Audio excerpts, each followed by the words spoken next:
I think this opener is following up on one Chelsea did not that long ago. We're recording a buffer right now, so it's kind of hard to say where it actually falls into the grand scheme of all the episodes. Is it British Andy? No, it was about the avian flu. And I just right. saw this article, and we're talking about this is why all the chicken and poultry and egg prices are so high right now, is the avian flu. Well, I found this article to kind of give everybody an update and another side of it. On Reuters, it came out January 21st, 2023. It's by Leah Douglas, and it is titled High Egg Prices Should Be Investigated, says U.S. Farm Groups. Yeah. The Federal Trade Commission should examine high egg prices for signs of price gouging from top egg companies, the farm group said, as Americans continue to pay more than ever for the household staple. U.S. regulators, farmers, and industry have often argued in recent years about the power of top agricultural firms to set prices and drive up what consumers pay for groceries, such as when the price of beef skyrocketed in 2021. The latest concern is eggs, the price of which was up 138% in December from a year prior to $4.25 a dozen, according to the Bureau of Labor Statistics. The U.S. Department of Agriculture, USDA, has pointed to a record outbreak of avian flu as a reason for the high prices. But the nation's antitrust regulator should also examine record high profits at the top egg companies, said Farm Action on Thursday in a letter to FTC Chair Lena Khan. Cal-Maine Foods, which controls 20% of the retail egg market, reported quarterly sales up 110% and gross profits up more than 600% over the same quarter in the prior fiscal year, according to a late December filing with the Securities and Exchange Commission.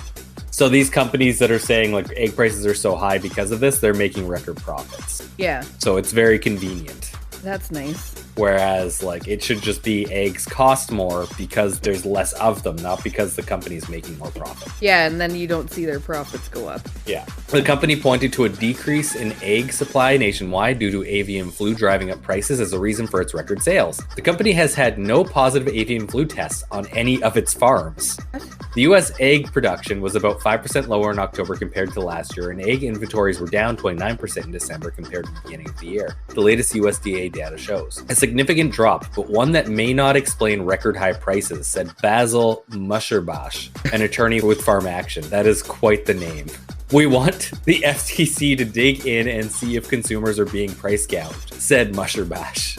The FTC declined to comment. In a statement, Cal-Maine said that the higher production costs, along with avian flu, were contributing to higher prices. An egg marketing group said in a statement that egg prices reflect a variety of factors and that wholesale egg prices are beginning to fall. Nearly 58 million chickens and turkeys have been killed by avian flu or to control the spread of the virus since the beginning of 2022. Mostly in March and April, according to the USDA. Previous largest outbreak in 2015 killed 50.5 million birds. Cal-Maine shares have fallen in recent weeks after climbing almost 50% last year. So that's the article. I just wanted to give another view on why egg prices are so high, because a lot of the times when you see these explanations, someone has behind the scenes kind of paid for that explanation to happen or markets themselves in the media. So nobody really wants to talk about the bad things they're doing. Yeah, you got to wonder about with inflation and everything going up as well, and how much of it is companies raising their prices to make more of a profit, knowing that inflation is knowing they have an right excuse. well. Exactly. Yeah. You can just say, oh, inflation, another 10%. Yeah, I'm not sure how far that avian flu one is back now, but good. Yeah, and we'll keep you posted if there's anything else that we need to on that one. But I think that's a good place to end that and start the episode. From the unexplained to the mundane, why don't you come join us on our journey to the fringe?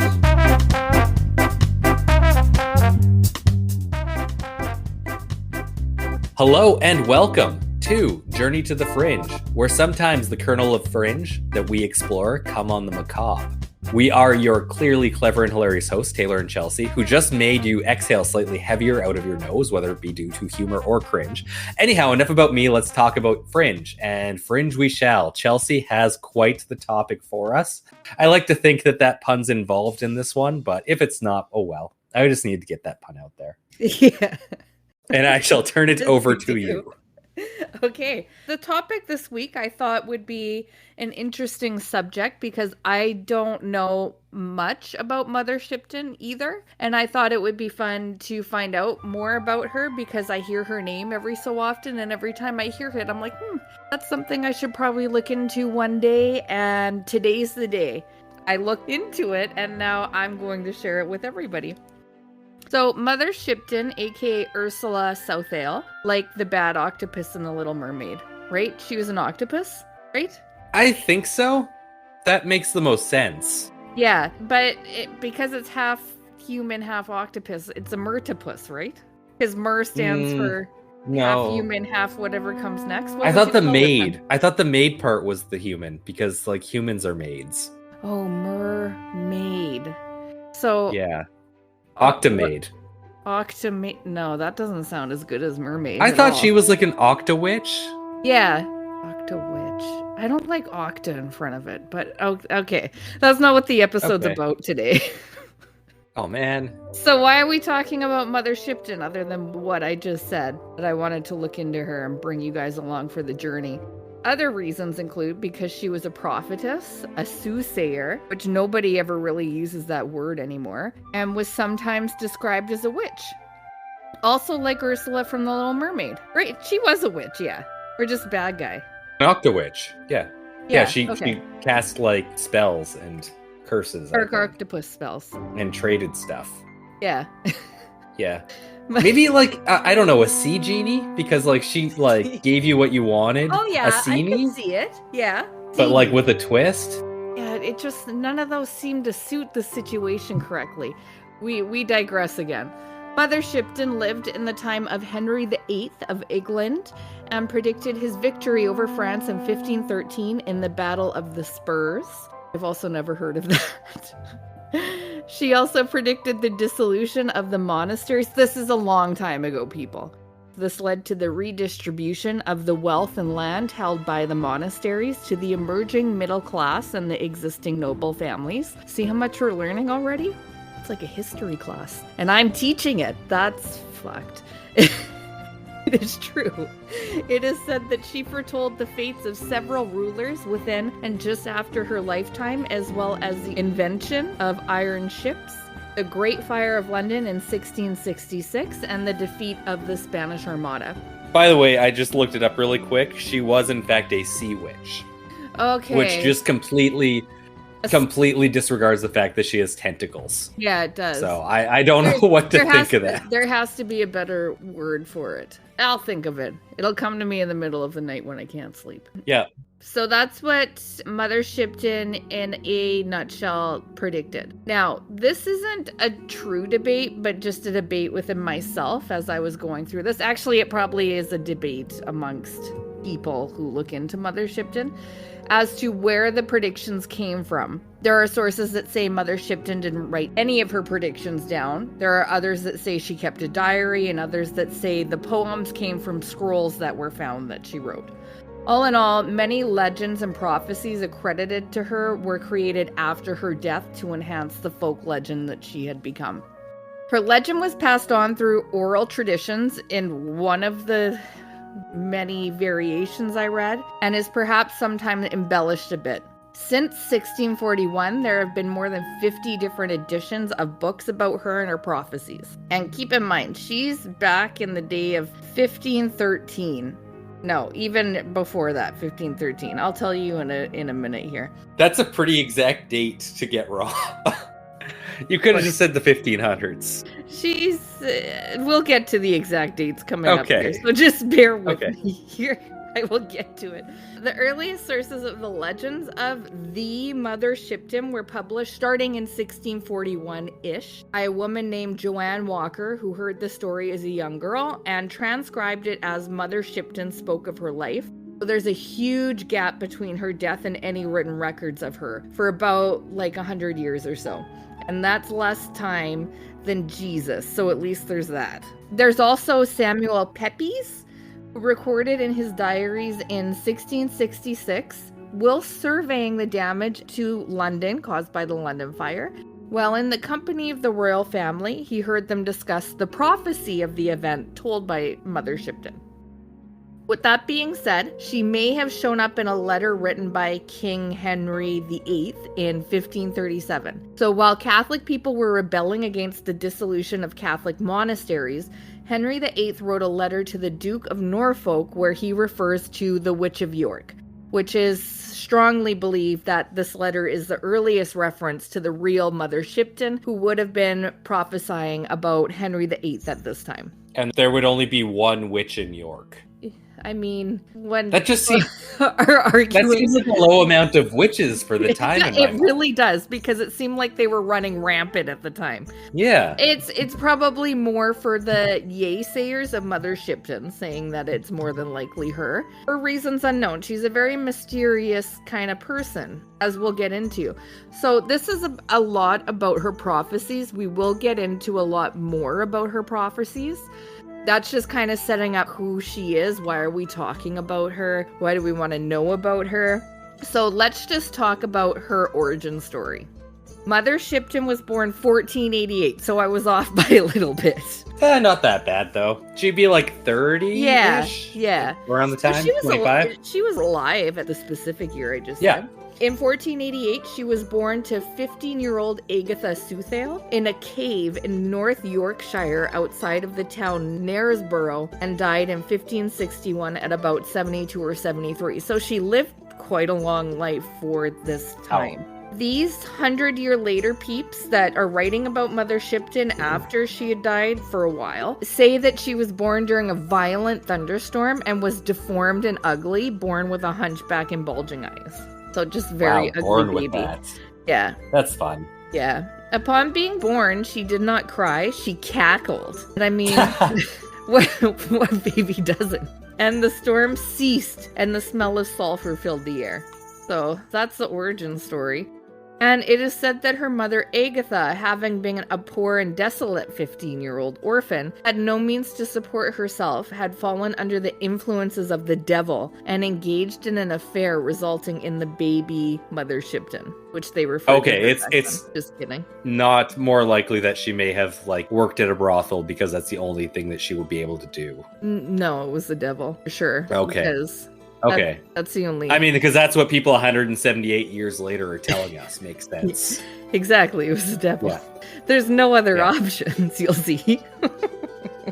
The other variations include that Agatha was a witch who summoned the devil to conceive a child, which is still very common to this day. Not the option Taylor just said, for sure, because Mother Shipton's different and was fathered by the devil. Well, absent fathered by the devil. The devil was never involved in her life. No, he was just the genetic. Yeah, just the genetic part. Didn't actually father. Yeah, no. I don't know if I'd expect the devil to stick around. There's actually a series on Disney Plus right now. What's it called?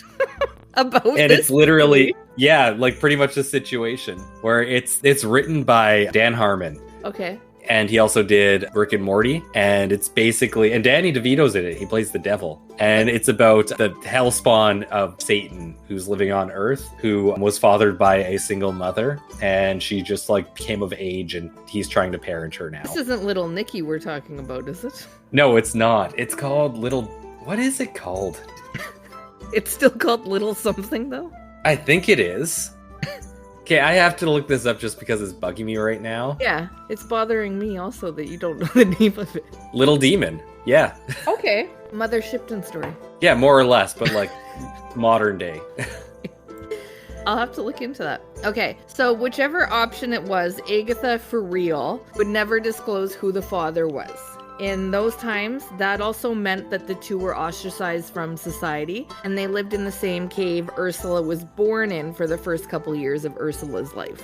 This cave is now known as Mother Shipton's Cave to this day, and the cave where she once lived, Mother Shipton's Cave, is one of England's oldest tourist attractions, and for hundreds of years people have trekked to see the cave where she is born. It's actually quite a cool cave. Well, I would hope if somebody's living there.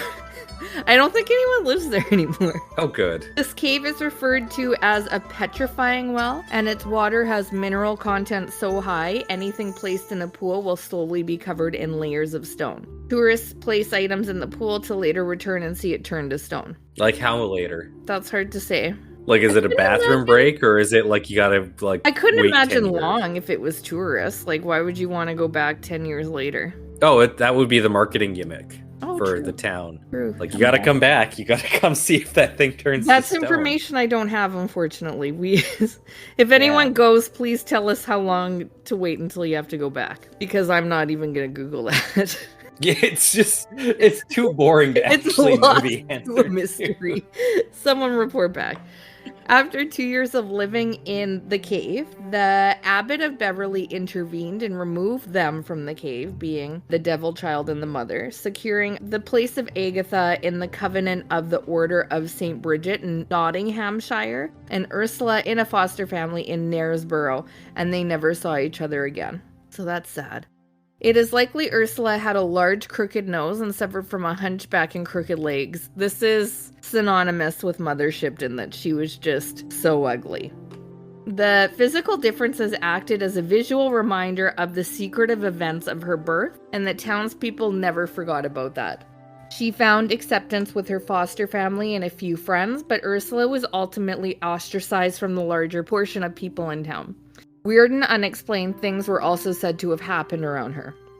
Apparently, when she was a toddler, she was found cackling in her foster mother's kitchen alone with pots and pans. Loved to cackle. Big fan of cackling. Babies like cackling. Yeah, they do. Not sure why not every baby is accused of being a devil child, but this one's special. It's a special cackle.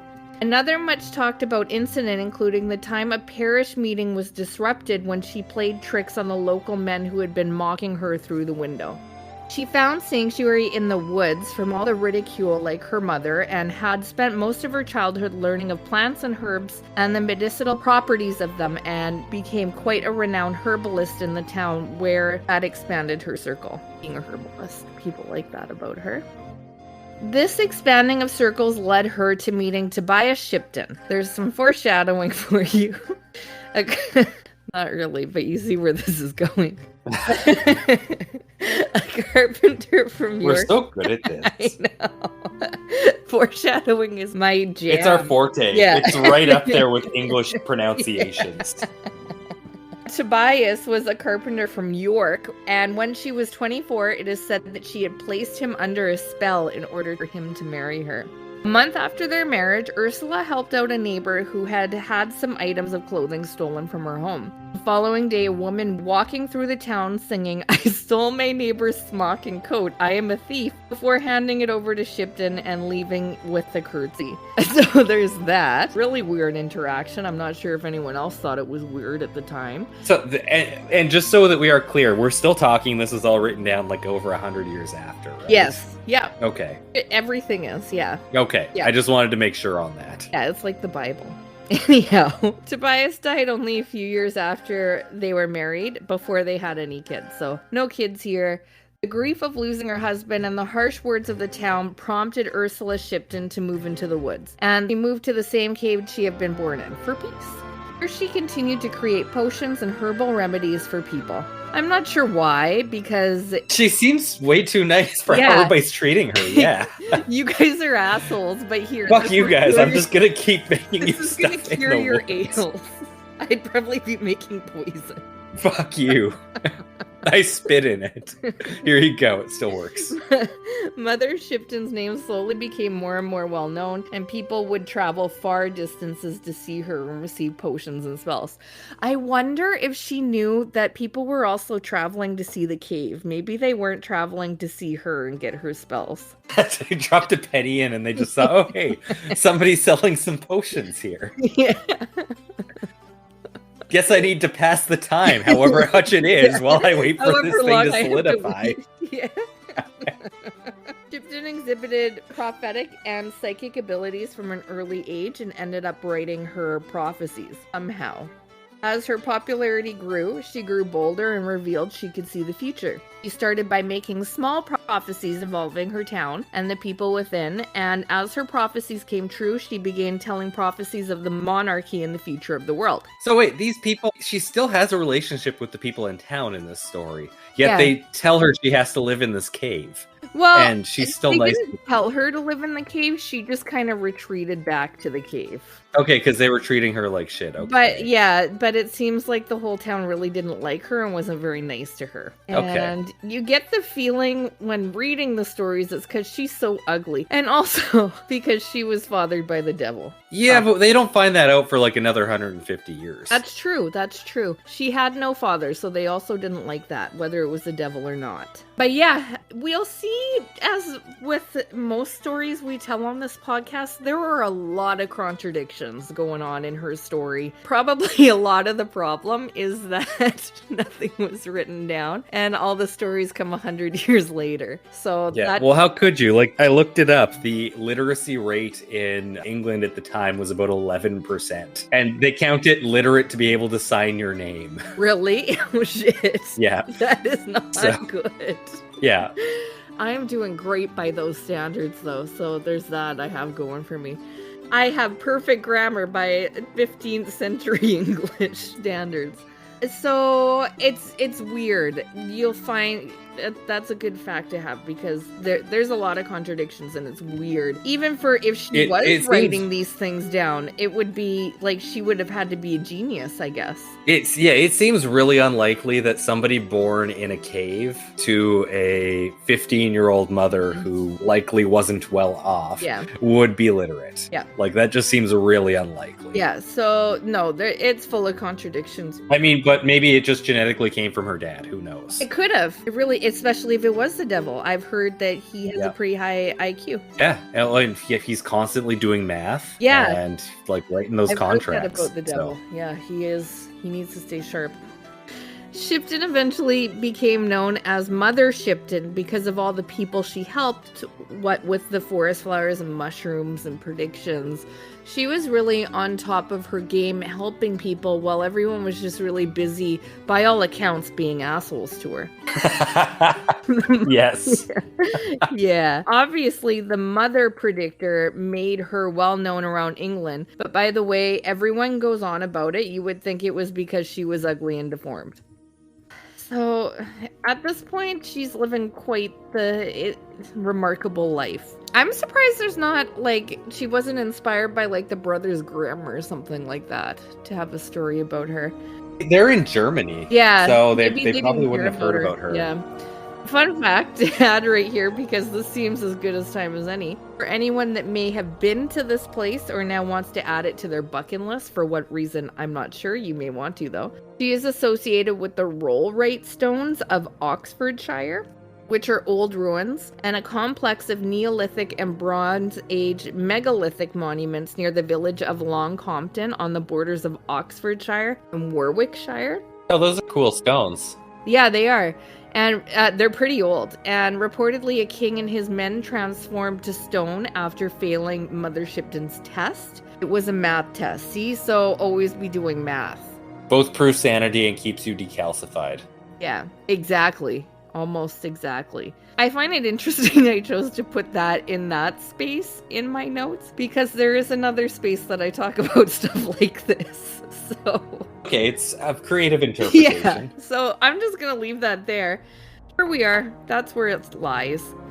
Let's get into some prophecies of Mother Shipton. Of course, with an asterisk of some of these may or may not have been predicted because and as we've been going through, and you'll remember, her prophecies were apparently recorded in a series of diaries that no one's seen the diaries. It is more than likely that she actually didn't write shit down. So that's probably the most accurate one. So now I do have to admit that while I'm quite confused about how the poems came to be, because on one hand there's a diary no one has seen, and on the other hand it's generally accepted that there isn't any record of anything being written down relating to Mother Shipton until like 80 to 100 years after she died. But I'm not here to pass judgment at this point in the podcast. I'm just here to provide you with some beautiful prophetic poetry and let you know I'm a little confused as to what's going on with Mother Shipton's records. There probably isn't any, is what I'm going with.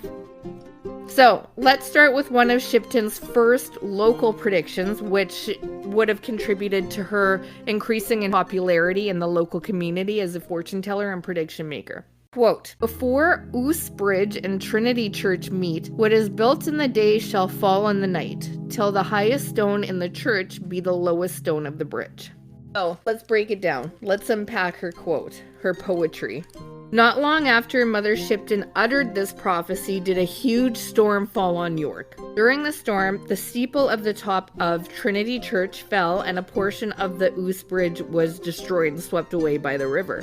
Later, when making repairs to the bridge, pieces that had previously been the steeple of the church were used as the foundation of the new section of the bridge, effectively making Trinity Church and the Ouse Bridge what was built in the day and fell in the night. And the steeple from Trinity Church, the highest stone, be the foundation of the bridge, the lowest stone of the bridge.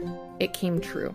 By all accounts of what I'm reading to you right here, it's true, and she predicted. So the event happened. The statement nobody knows. The poetry, maybe. The event did happen, yes. When she predicted it, who's to say, really? Next one. A prince. I at least like that they said she said it. Like, she didn't write that one down. Yeah. So it actually, it clears at least the eye test of what she might have been able to do. Yeah. Now, here's the thing that I also have issue with. Like, why is this in poetry? Like, I know a lot of this exists on local legend and people retelling the stories and everything. Maybe poetry sticks in people's mind more because it rhymes. It's like a song you get stuck in your head, maybe? Yeah, that's what Nostradamus was all about. Yeah. Was the mysticism and, like, the poems. And you would think that maybe I would look up the times he was making predictions. When is he from? I think he's 100 years before that. Almost. Like 1400s? His were written down 1503 to 15. Oh, no, it's exactly this time. It's the same time. But he wrote it down, so he must have been a genius. So it might have been just the style at the time to put prophecies into poetry. But if she can't write, which you make a good point, she probably was illiterate. I would be very curious to see, maybe just do an episode on rhyming prophets. It's true. People also ask when they're looking up Nostradamus, does Nostradamus marry? What a question. My favorite thing is popular Google questions because people are fucking idiots. They Google the most fucked up things. Okay. They sure do. They sure do. Okay, next prophecy. You may have heard this one. This one I've heard as well, and I never associated it to Mother Shipton, but she's the one that said it? Question mark? A prince that never shall be born shall make the shaved heads forlorn. This one is said to be about Edward VI, commonly believed to be born by C-section, and the shaved heads forlorn is a reference to making England into a more Protestant nation. There are, yeah, so there's... I don't know enough about the history of those religions to really shed light on that. No, there's... this history is something that is...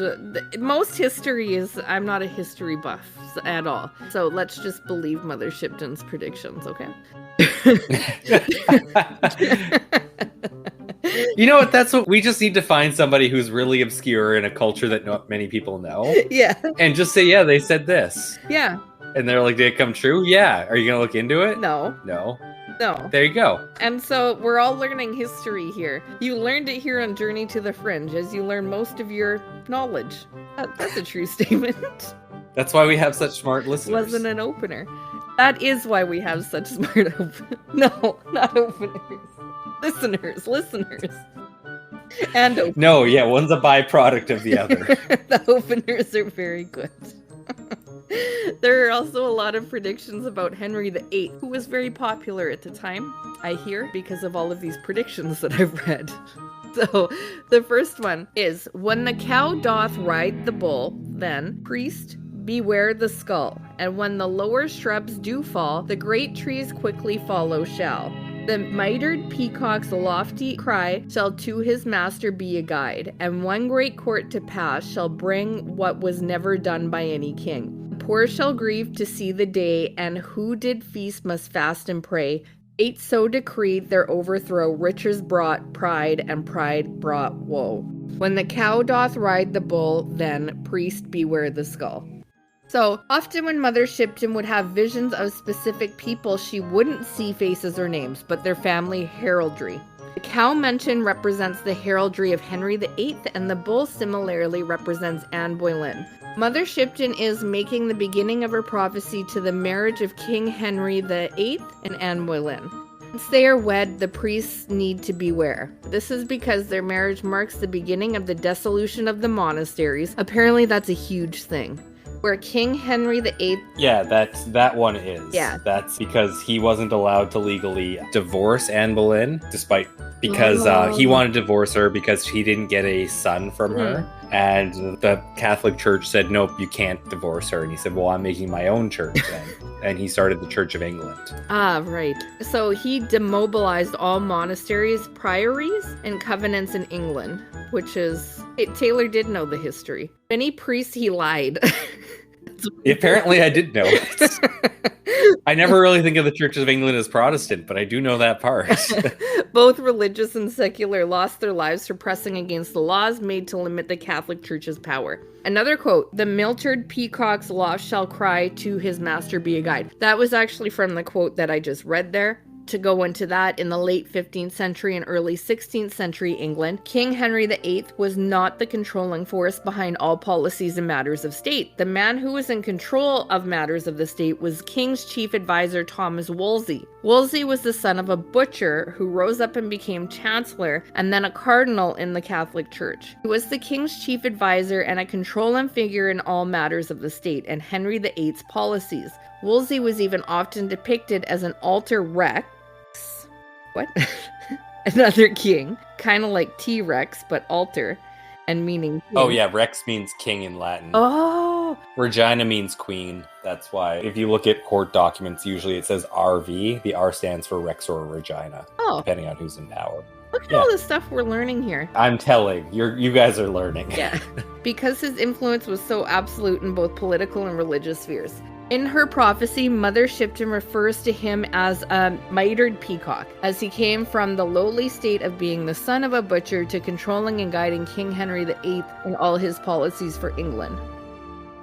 So then we move on to, "And one great court to pass shall bring what was never done by any king." This portion of the prophecy refers to King Henry VIII seizing power from the Catholic Church and his creation of the Church of England, which had never been done by any king before. "And then the poor shall grieve to see the day, and who did feast must fast and pray. Fate so decreed, their overthrow, riches brought pride, and pride brought woe." King Henry VIII wanted to take control of all the land and property owned by the monasteries in order to enrich himself. He did this by forcing the monasteries to surrender all their property, and then he dissolved or abolished the monasteries and expelled the monks. The poor were ultimately the ones that suffered because the monasteries had been the source of most charity and fed and gave alms to the poor. With the monasteries all abolished, all the former funds used for charity went into the king's treasury instead of being used to help the poor. I mean, they're giving a very lax description of how the church used its money. Yeah,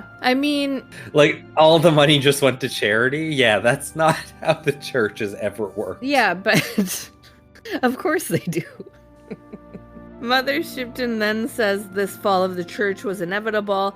As the church became more wealthy, they became more prideful. Their lack of humility... But they gave it all to charity. Yeah, exactly. Their lack of humility had ultimately led to their downfall, and there's no poem for this, I'm sorry, other than the one I just read. It wasn't pride that led to their downfall. It was the fact they wouldn't let the king divorce. Yeah. Because he had no religious grounds. So, if nothing, Mother Shipton's poem has just opened up this nice little dialogue for us to learn about King Henry VIII and a little bit of 15th century England history for us to chew on for a little bit, which is nice. Who doesn't like that every so often? This is the first time in my life, to be honest, that I'm talking about this. I'm pretty sure about that. So then, there is also King... no, not King. I just ad-libbed that right there. There's also Elizabeth's first Reformation. Quote, "A maiden queen shall reign anon. The papal power shall bear no sway. Rome's creed shall hence be swept away." That one's straightforward. Yeah, it's straightforward. Then there's the broken ships of the Spanish Armada off the English and Irish coast. Quote, "The western monarch's wooden horses shall be destroyed by Drake's forces. You'll notice I said Mother Shipton didn't name names in her quotes, and this one specifically names a historical figure. So this one might be a made-up prediction by a biographer. Little red flag on that one. And it made it into the prediction portion, so he cannot be held accountable. Then there is Mary, Queen of Scots' execution. Quote, a widowed queen in England shall be headless seen. Straightforward again, very straightforward on that one. Then the punishment of Essex for his rebellion. Quote, an earl without a head be found. Lots of predictions about people being beheaded. And the ascension of the Scottish King James VI to the throne of Westminster. Quote, soon after shall the English rose, unto a male her place dispose. And then there's the Great Fire of London in 1666, Mother Shipton having supposedly claimed that, quote, it comes against London, what a good city this was, none of the world comparable to it, and now there's scare a house left. That one has a different feel to it as well. That one's really straightforward. It is really straightforward. It's almost like someone completely different wrote that one. Or on a game of telephone, you know how telephone works. They just got a person who completely misunderstood at the end. But they wouldn't, because telephones didn't exist. Yeah. Oh, I guess they couldn't play that game. Yeah. It can't happen. Yeah. That's the closest we know it to, though. So then there are the end times predictions. Of course, you can't be a witch, predictor, soothsayer without end time predictions, obviously. This one is probably one of the most notable by Shipton. Tell me if you've ever heard this. You might not have. The world to end shall come in 1881. That's from Mother Shipton. I have not. Let's talk about it. You'll notice this one is not in 16th century English. Someone dropped the ball. No, it's incredibly straightforward. Yeah, perhaps I don't feel like there's any allegories going on. Yeah, none at all. This version was not published until 1862, and more than a decade later, its true author, Charles Hindley, admitted in print that he had created the manuscript. This fictional prophecy was published over the years with different dates and in or about several countries. The booklet, The Life and Prophecies of Ursula Southeil, better known as Mother Shipton, predicted the world would end in 1991. Also in the late 70s. 1881? 1991. Okay, so this is a different prediction. No, it's just somebody that made this up in the first place, and it just kept moving back. Yeah, okay. It just kept moving with the times. That's how they go, yeah. And in the late 70s, many news articles were published about Mother Shipton and her prophecy that the world would end in 1981. So they all rhyme and end in one, so... Yeah, they're all fairly symmetrical choices. Yeah, 1881, 1991, 1981. Those are the options. And none of them happened. Among other well-known lines from Hindley's fictional version, often quoted as if they were original, are, a carriage without a horse shall go, disaster fill the world with woe. These are fairly straightforward. In water, iron then shall float, as easy as a wooden boat. To summarize, Mother Shipton did not predict any end times from those quotes. There is a biographer as well that admitted to making stuff up about her life as well. Some scholars have argued that she is complete fiction and that many of her prophecies were composed by others after her death. There are those, however, that argue that she was in some way an actual person, embellished through local... In some way. Okay. Embellished through local tradition in a folk legend, which, I mean, that happens. I probably think it's that more than anything. She's born in a cave. I mean, that is the things of local legend. And there is at least one clue earlier than the 17th century, which indicates that the prophetess may be based in more than pure invention. In 1537, as Catholic rebels in Yorkshire rebelled against Henry VIII, which we talked about, one of the first things I talked about, and his dissolution of the monasteries, the exiled king wrote a letter to the Duke of Norfolk in which he disdainfully refers to the Witch of York. They do really believe that this is referencing the real Mother Shipton. You do bring up a good point. There probably were a lot of people accusing others of being witches around the time. So I would also wonder, because it is with regards to like talking about religious groups, if it's a way of kind of backhandedly speaking about your enemies. Yes. Like the witch there, which would be just like, that's the Catholic Yeah. group. I not having seen the actual letter, I can't tell you if Yeah. there's other interpretations of how witch is used. Especially when I'm reading this all in regards to Mother Shipton, there's always the confirmation bias where you're using it to make your point that it is about the real Mother Shipton. And that's what Mother Shipton people say, that they think it is more than likely about the real Mother Shipton. So there's also the part that predictions made to come true are sometimes used as a form of propaganda by governments or other institutions by means of saying, oh, look, this was predicted by Mother Shipton and it's come true. So people are just more apt to accept what's happening to them. So by making up these predictions, people are like more easily able to accept things that are happening because it was prophesized about. With all that being said, Mother Shipton has a rather large legacy in England. She accumulated considerable folklore, if you can't tell. Her name became associated with many tragic events and strange goings-on recording in the UK, North America, and Australia throughout the 17th, 18th, and 19th centuries. Many fortune tellers used her effigy and statue, presumably for the purpose of association marketing. Many pubs were named after her. Only 2 survive, one near her birthplace in Knaresborough and the other in Portsmouth, where there is a life-size statue above the door. Are either in a cave? No, but there is the Mother Shipton cave, where she was born in. Okay. I do also like to think that her persona lives on and how, like, the physical look of witches on TV and movies carries on with, like, hunchback. There's actually... And physical deformities. You're very right. There's actually nothing in that, but it's very true. And I'm going to post, hopefully, some pictures on the socials. And it is very much stereotypical witch. That's kind of where it comes from in my mind. Because like, outside of that, not that I've done much research into it, but I don't think like the idea of witches being deformed comes from anything. I wouldn't think so, not with that time frame. That makes complete sense. A caricature of Mother Shipton was used in early pantomimes and is believed by historians to be the forerunner of the panto dame, whatever that means. I don't have time to look into everything. I don't know what I'm talking about on this podcast. I know. And we have such curious minds. We say the questions we had and say I'm too lazy.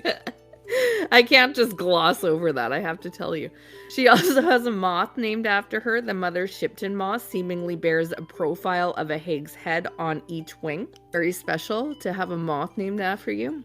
A fundraising campaign was started in 2013 to raise £35,000 to erect a statue of Mother Shipton in Knaresborough. Completed in August 2017, the statue sits on a bench in the town's market square close to the statue of John Metcalfe. Who knows who that is? An 18th century road engineer known as Blind Jack. There you go. It was in there. Lucky me. Let's also not forget Mother Shipton's cave. There's also a statue in her cave. So if you really wanted to go around York, you can make a whole day of visiting all the Mother Shipton things, which might be fun, but that's Mother Shipton and her legacy. Speechless, I know. Okay.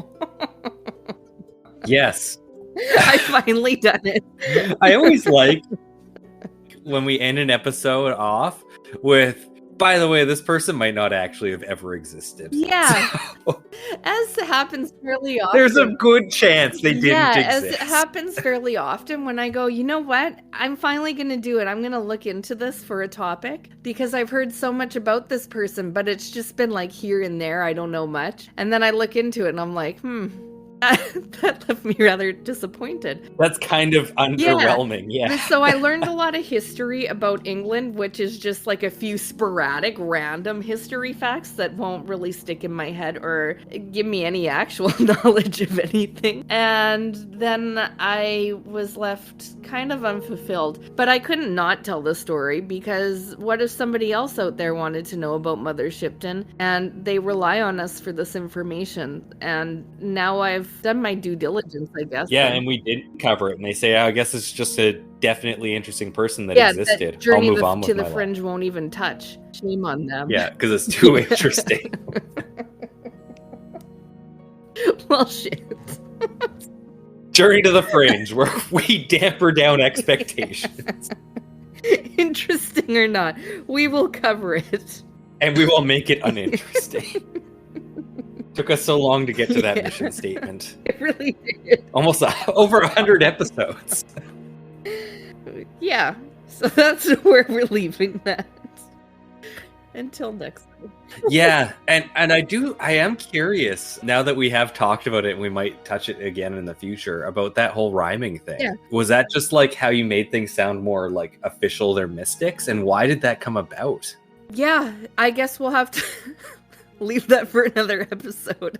Unless we need to fill this and you want to hear us talk about what we think. We got lots of time. No, we can end it here. Chelsea, thank you very much for Mother Shipton. The original mother. What a story. Yes, the original mother. That's what she is known for. Anyhow, I have been Taylor here with Chelsea. We are Journey to the Fringe. Thank you all for listening, and we'll see you next week. Thank you for listening to Journey to the Fringe. If you have liked what you have listened to, please like, share, subscribe, or follow, depending on what venue you are listening to us through. Also, please, if possible, leave a 5-star review, as that really helps us in the algorithms. Should you wish to interact with us, please check us out on your social media of choice. I bet you we are there. And if you really want to communicate with us and give us ideas for new episodes, or tell us that we're wrong and terrible, either way, please send us an email at journeytothefringe@gmail.com. For now, I'll see you in the next episode.